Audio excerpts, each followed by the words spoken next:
안녕하세요. 영성카페 더 힐링입니다. 오늘은 그 고요한 중심 2부를 말씀드리려 합니다.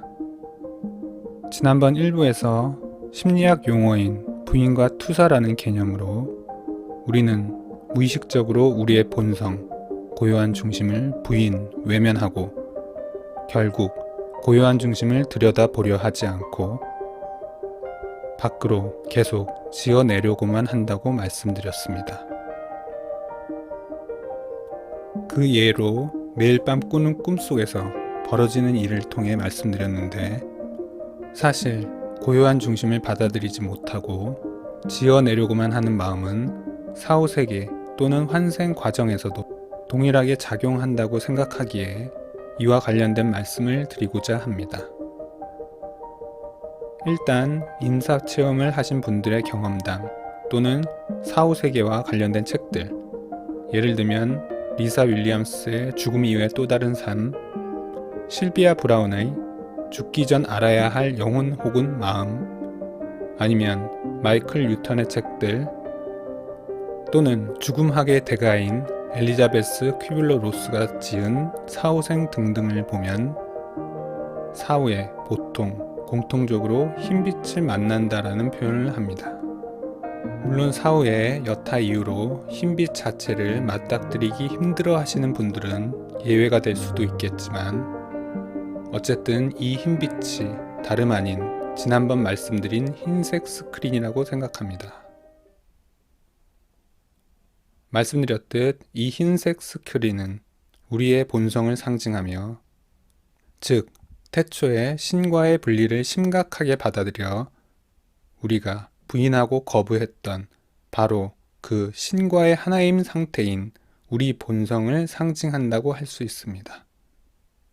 매일 밤 꾸는 꿈속 상황과 유사하게 사후에도 우리는 고요한 중심을 들여다보지 못하고 그 상황을 단지 벗어나려는 과정에서 자신에게 걸맞은 적절한 사후세계로 가던가 아니면 다른 무언가를 또 지어내려고 합니다. 물론 실상은 자신의 영적 가이드가 안내하는 것처럼 또는 빛을 통과하여 어딘가를 가는 것처럼 경험할 수도 있겠지만 말이에요. 어쨌든 여기서 다른 무언가를 또 지어내려는 것은 곧 환생을 의미한다고 할 수 있고, 그러한 환생 시나리오 주제는 다름 아닌 보통 카르마라고도 불리우는 바로 마음속에 붙잡고 있는 생각입니다.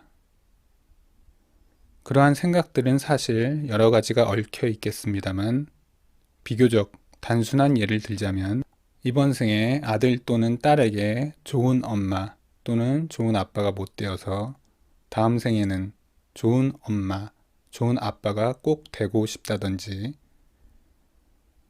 너무 가난한 생활을 해서 이번에는 부유한 환경에서 살고 싶은 마음, 또는 누군가에게 너무 잘못해서 그 사람에게 용서를 구하고 싶은 마음, 나열해보자면 이처럼 지배적인 굵직한 생각들은 정말 다양하고 셀 수 없이 있겠죠.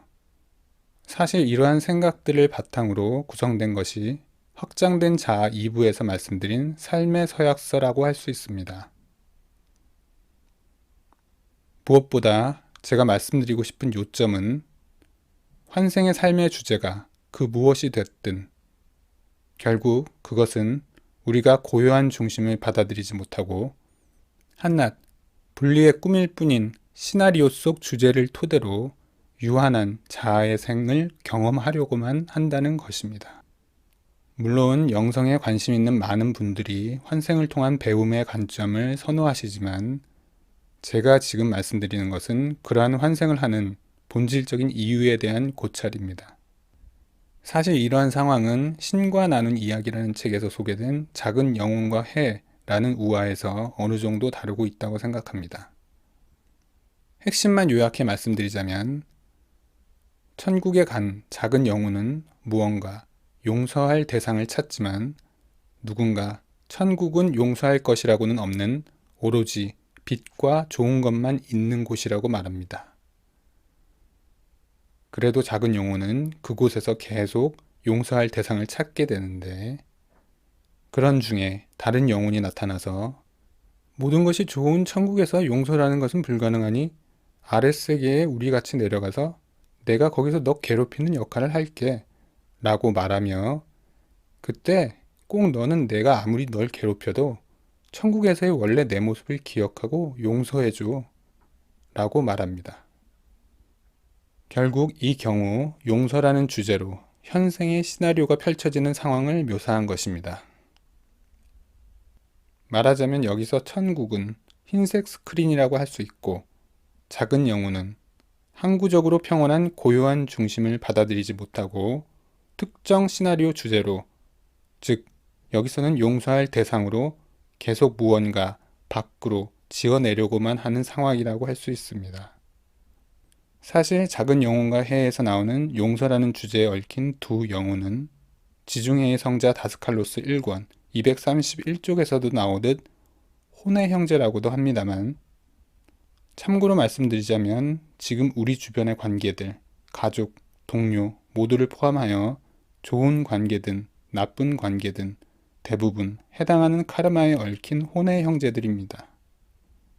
여기서 꼭 말씀드리고 싶은 것은 카르마 시나리오 주제로 얽힌 어떤 혼의 형제를 우리네 육신의 물질 세계에서 경험하고 있든, 아니면 신지학에서 얘기하는 그보다 더 높은 차원의 아스트랄계, 멘탈계, 심지어 혼의 고향이라고 할 수 있는 코자일계에서 구성하고 있든, 그런 관점을 넘겨보는 시각을 가질 필요가 있다고 생각합니다. 왜냐하면 카르마 시나리오 주제로 얽힌 혼의 형제들의 삶은 단지 애시당초 우리 모두 신과 하나님 상태에 있는 우리 본연의 마음, 고요한 중심을 쳐다보지 않겠다는 우리의 결정에서 비롯된 그저 서로 다르게 보자는 역할극, 가상현실 놀이일 뿐인 분리의 꿈이기 때문입니다.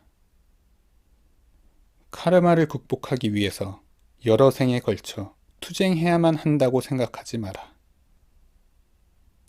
생명의 완전성과 그 모든 과정에 대한 완전한 알문, 당신의 내면에 있다. 그것은 단지 인식되고 드러나기만 하면 된다. 요컨대 심리학 용어 부인과 투사를 통해 우리 본성을 부인하는 상황에 대해 일부에서도 말씀드렸지만, 제가 반복해서 말씀드리는, 즉 우리 본성에 관한 무의식적 거부감이 엄청 크다는 사실은, 그것이 매일 밤 꾸는 꿈속에서든 사후세계에서든 우리의 아주 깊은 무의식에 있기에 사실 와닿기 힘들 수 있겠지만, 고요한 중심에 대한 감각은 어느 정도 필요하다고 생각합니다. 이러한 고요한 중심에 대한 감각은 단순히 공의식이라고 표현하기도 합니다만, 물론 고요한 중심의 회복은 우리 혼자 힘으로 하는 것이 아닌 이러한 고요한 중심을 완전히 기억하고 있는 자신의 상위 자아나 성령에 대한 내맡김의 의지에서 비롯된다고 생각합니다. 어쨌든 저도 훈련하는 입장입니다만 평소에 고요한 중심에 닿는 연습은 필요하다고 생각하는데, 이와 관련된 영상은 그 고요한 중심 3부에서 다루겠습니다.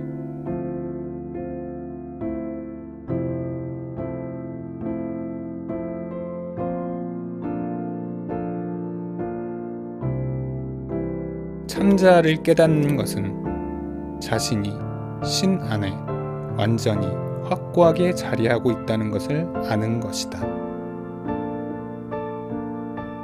그리고 신을 깨닫는다는 것은 자신이 이 작은 에고, 몸, 그리고 인격이라는 환상을 용해시킴으로써 영이라는 위대한 대항으로서의 진정한 참자아를 아는 것이다.